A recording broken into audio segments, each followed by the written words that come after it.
The laptop screen was frozen on a folder named Personal, and Marcus Webb's hand hovered over the trackpad for exactly 2 seconds before he closed it.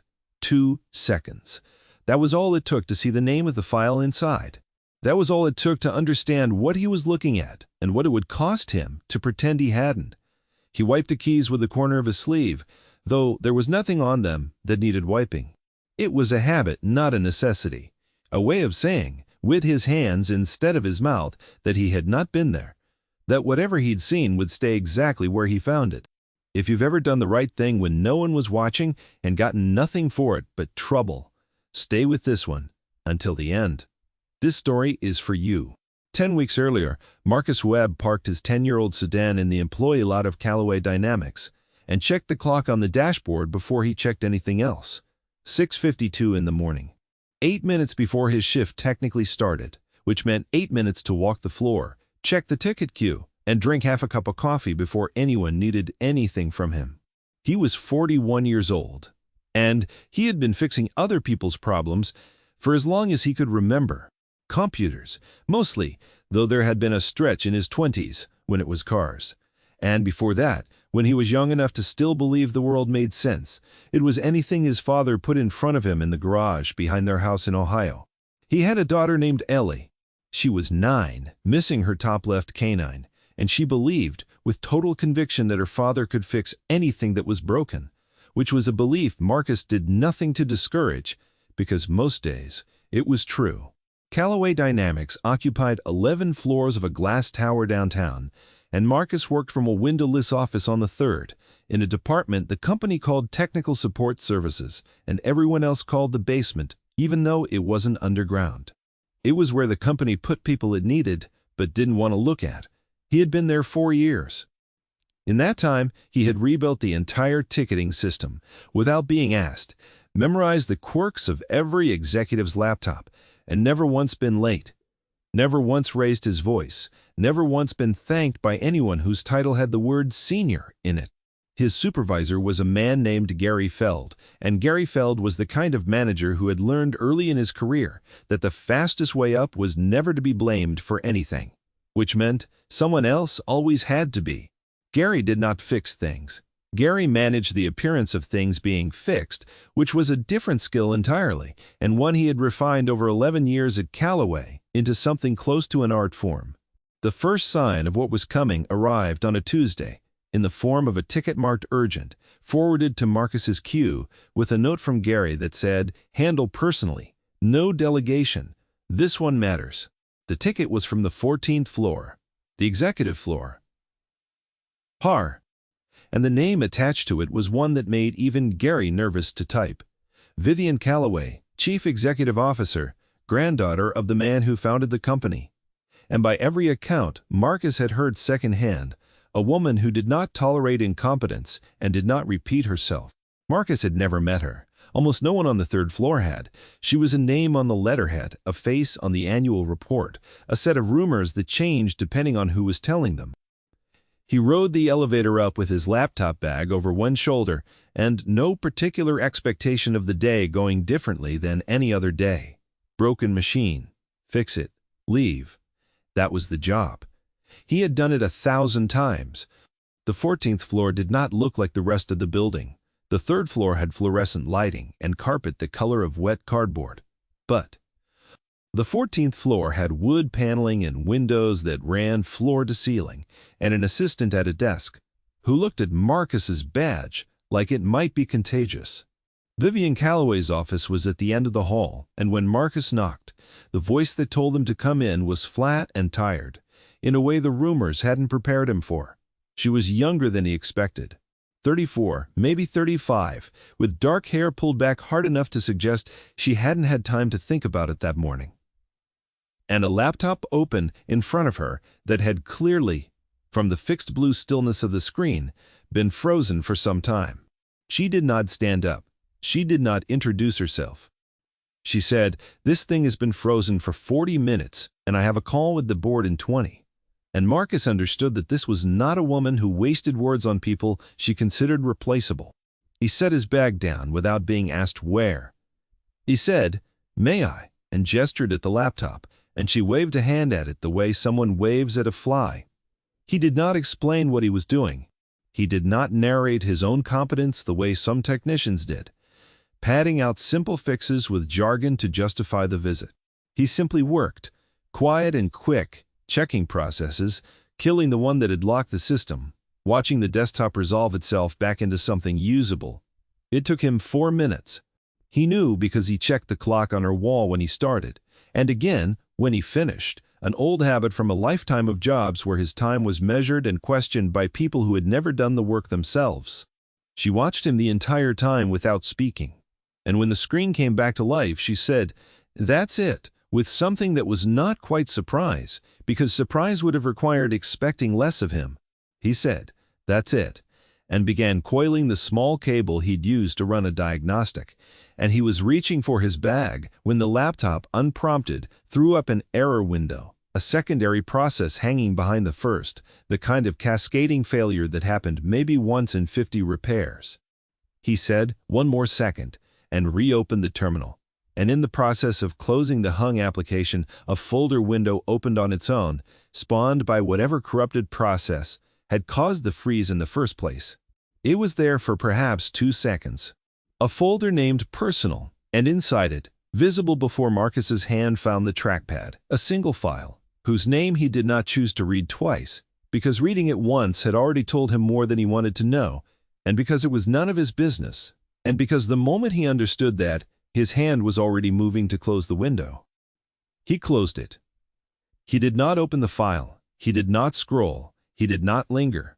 He straightened up, said the machine was fixed and should be stable now, and reached for a cloth from the outer pocket of his bag, the same microfiber cloth he used on every screen he touched, and wiped down the keys and the trackpad with the unhurried thoroughness of a man cleaning up after himself. Nothing more.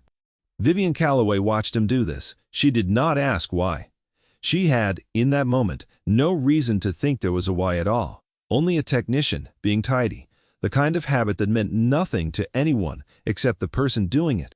Marcus said, "You're all set," and picked up his bag, and left, and did not think about the folder again that day, or tell anyone about it.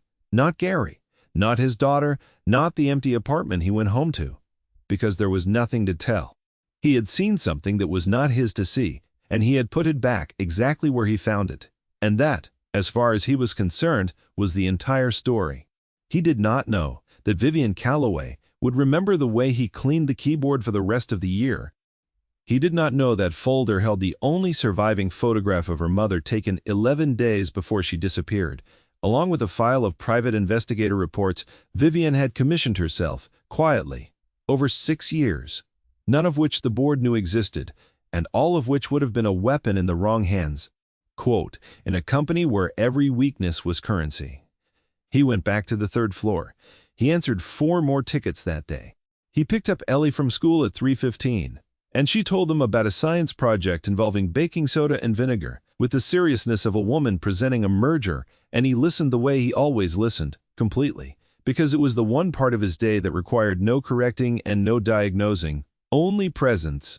He did not know, when he went to sleep that night in the apartment they had lived in since Ellie's mother left when she was 2, that the woman on the 14th floor had already begun, in some small and private register, to separate him from every other name on the building directory. 2 weeks passed. Marcus's days did not change. Tickets came in, he closed them. Gary took credit for the department's low-resolution times in a meeting Marcus was not invited to, and Ellie lost a second tooth, which she insisted on keeping in a small plastic bag instead of putting under her pillow, because, she said, the tooth fairy economy was a scam and she'd rather just have the tooth. Marcus laughed at that, actually laughed alone in the kitchen, while she explained her reasoning with the flat certainty of a 9-year-old who has found a loophole in the universe. At work, the trouble began quietly, the way it always did with Gary Feld.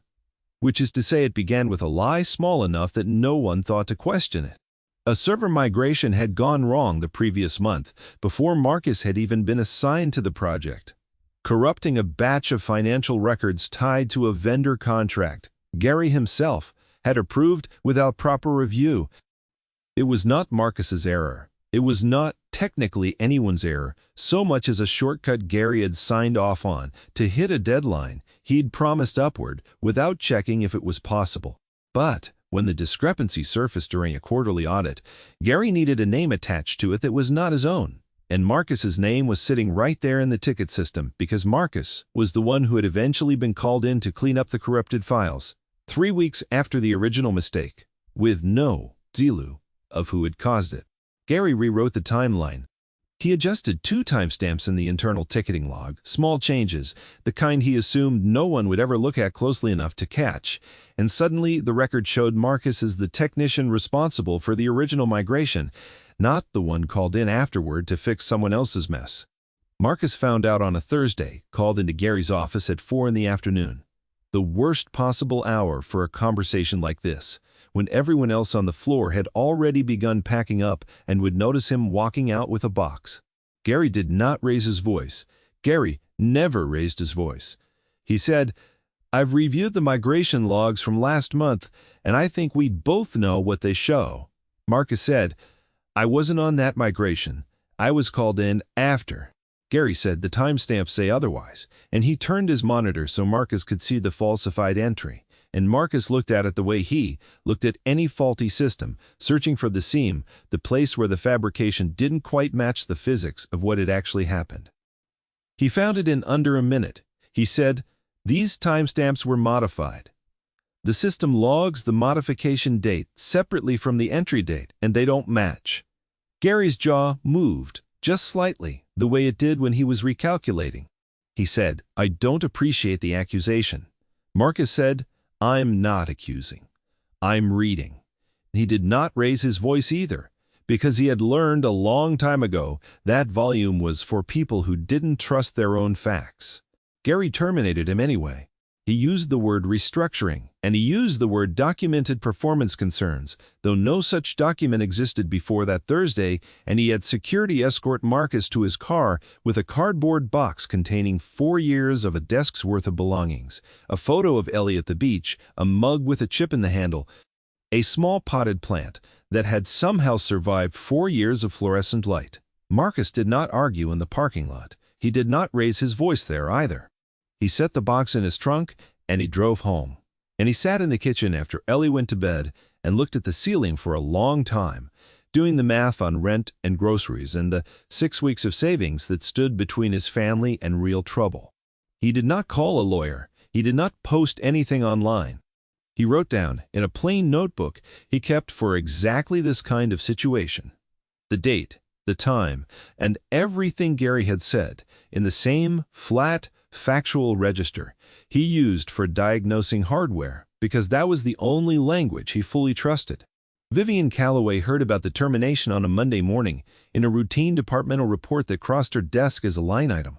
Nothing more, a name and a severance figure and the word restructuring, the same bloodless language that covered 100 other decisions she never looked at twice. She might have never looked at this one twice either, except that the name was familiar, and it took her a moment standing at her window with her coffee going cold to place it.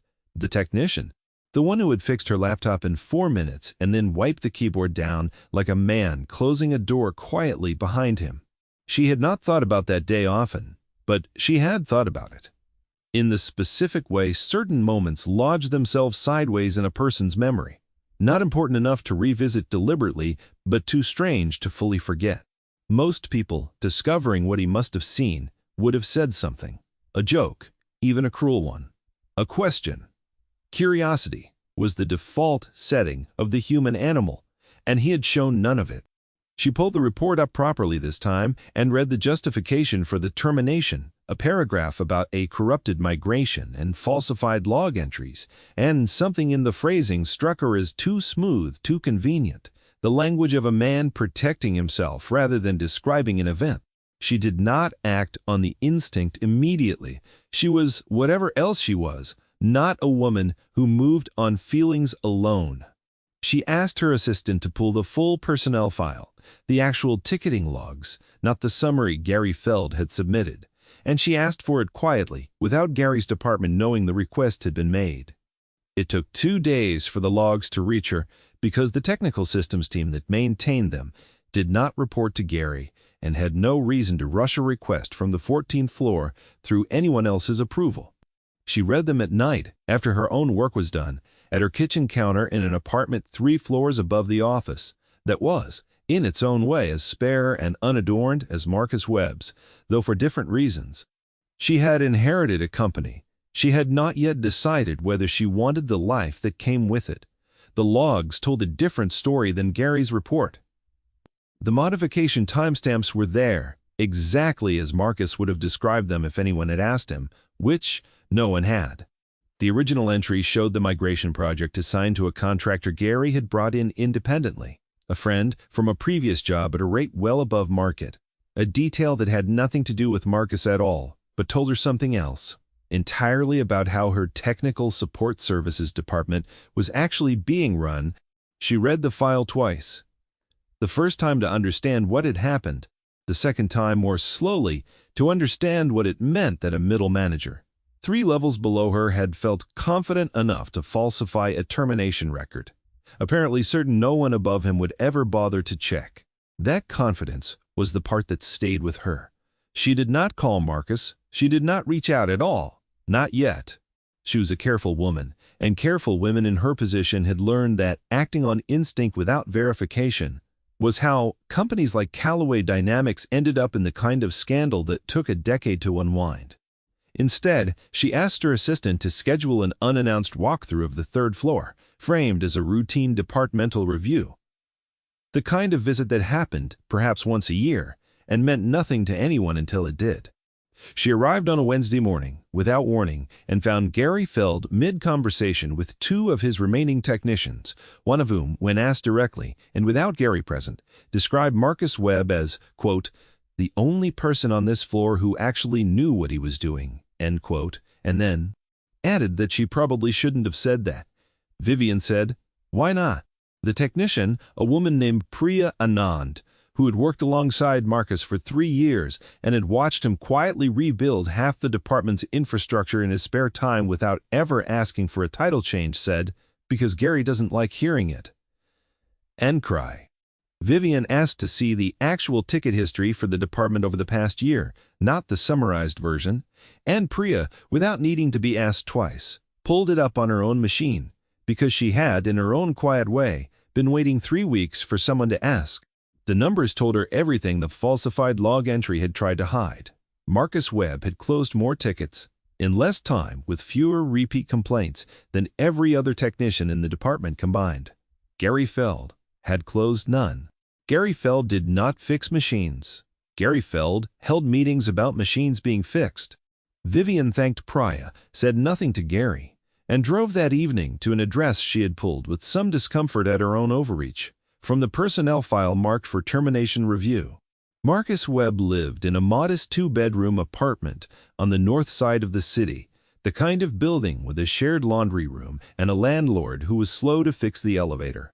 She parked outside it for a full minute before getting out, aware that this was not a normal thing for a chief executive officer to do, and equally aware that she had stopped caring, somewhere in the last 2 days, what was normal. Will.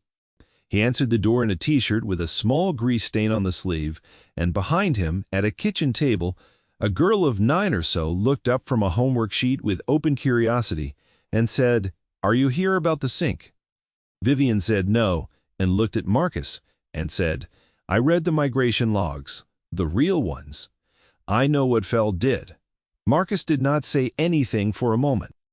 He had learned, over 4 years and a lifetime before that, not to trust good news that arrived too easily. And this had the shape of good news, which made him wary rather than relieved. He said, "Why does that matter to you?" Vivian said, "Because I run the company he did it in, and because you fixed my laptop in 4 minutes and cleaned the keyboard afterward like you'd never touched it, and I've been trying to figure out for 2 weeks why that detail wouldn't leave me alone." Ellie from the table said, "Dad's really good at fixing things," in the tone of a girl stating an obvious and settled fact, and went back to her homework. Vivian almost smiled. She said, "I'd like you to come back. Not to the position you had. Something else. But I need to do this properly, which means I need you to tell me exactly What happened on the record? And I need proof. Because Gary Feld is not going to admit to anything without being shown, he has no other option. Marcus said, I have a notebook, dates, times, everything he said. And the system will still show the modification, timestamps, if no one's touched the logs. Since, Vivian said, they haven't. I checked twice. He invited her in.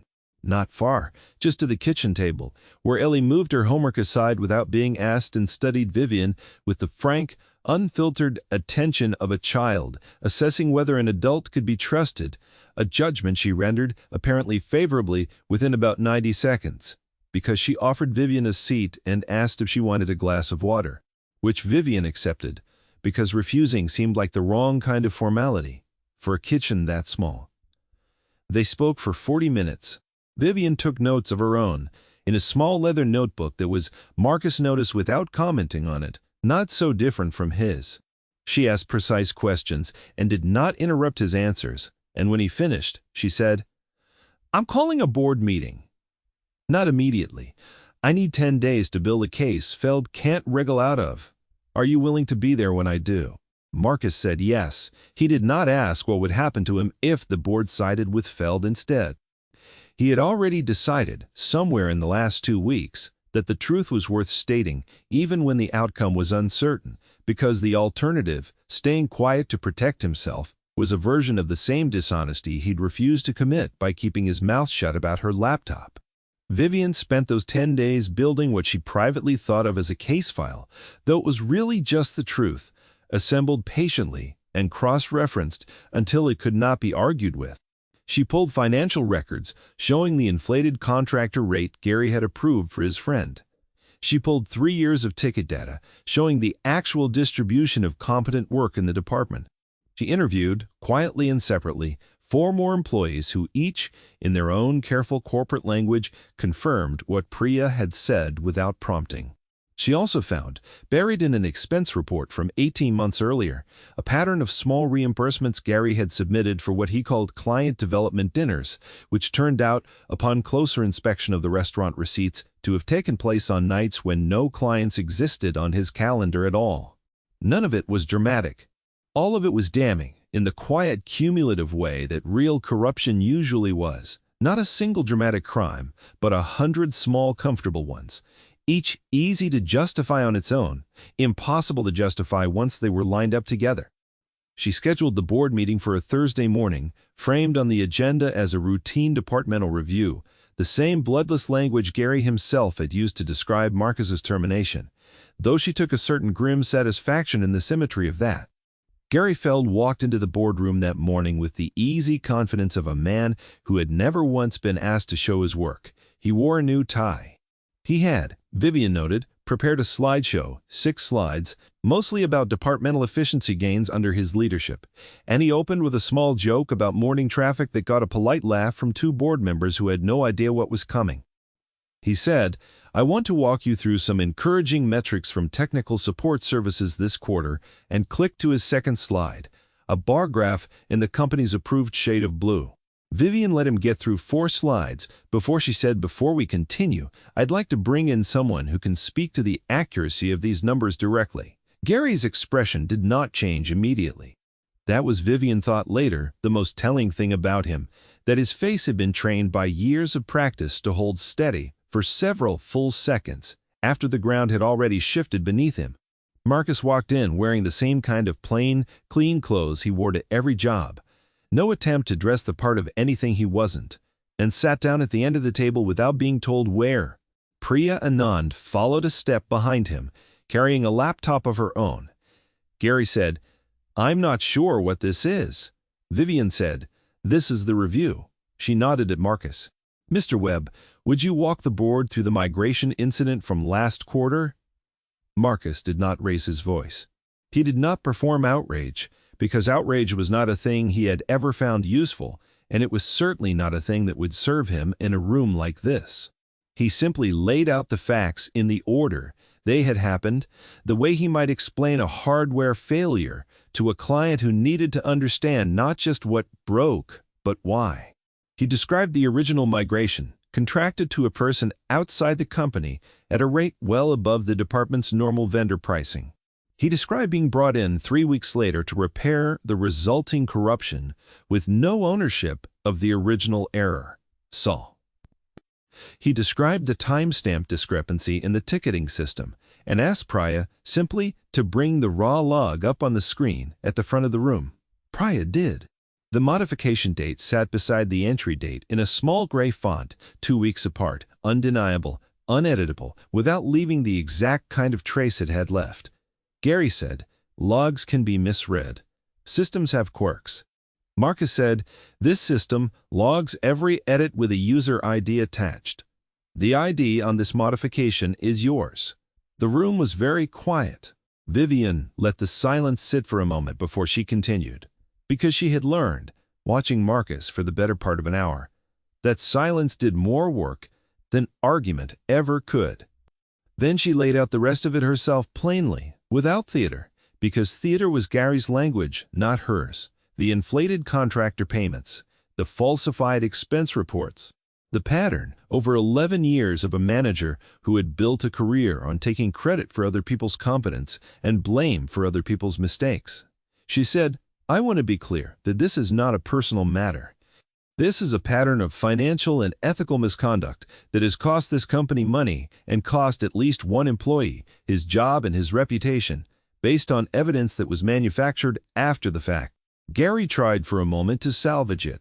He said something about context, about the pressures of the role, about how Marcus had always been difficult to manage, a phrase that landed in the room with all the weight of a man reaching for a rope that had already been cut. One of the older board members, a woman named Eleanor Chu, who had sat on Callaway's board since before Vivian was born and who had known Vivian's grandfather personally, said, "Gary, I think you should stop talking now," in a tone that was not unkind so much as simply final. The board voted to terminate Gary Fell's employment before lunch. Security walked him out the same way security had walked Marcus out weeks earlier, except this time there was no box of personal belongings that mattered to anyone, because Gary Fell, it turned out, had never kept anything at his desk that couldn't be replaced. Vivian offered Marcus the position of Director of Technical Operations. That same afternoon, a role that would have put him 3 levels above where he'd started, with a staff of his own and a salary that would have solved every math problem he'd been running in his head at his kitchen table for the past month. Marcus asked for a day to think about it, which surprised her, though it shouldn't have, because everything about him so far had suggested a man who did not make decisions quickly, simply because someone else wanted him to. He came back the next morning with a counterproposal instead. He said he did not want to manage people the way Gary had managed people, sitting above the work instead of inside it. He said what the company actually needed was not another director with a staff and a title, but someone with the authority to review technical claims across departments independently, answerable only to the board, with no incentive to protect any single manager's numbers. He said, "Call it what you want, but I want to still be the one with my hands on the machines. I'm not good at anything else, and I don't want to become someone who forgets what the actual problem looks like." Vivian looked at him for a long moment and said, "We'll call it Technical Integrity Officer, and you'll report to the board directly, and if you find anything wrong anywhere in this building, including in my office, you tell it exactly the way you told it today." Soft.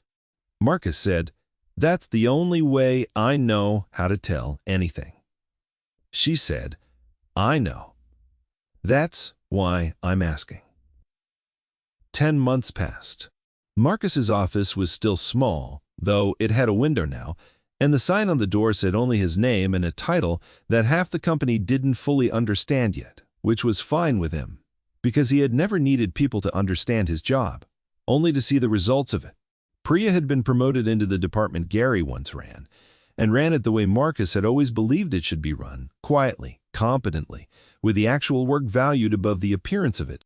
Ellie had lost 2 more teeth and gained a loose grip on long division, and on Thursday evenings, which had become a fixture without either of them quite deciding to make it one, Vivian came by the apartment with takeout, and the 3 of them sat at the same small kitchen table, where she'd first sat with a glass of water and a set of questions that would end up rewriting the shape of her company. She had, in the months since the board meeting, begun quietly reshaping other things too.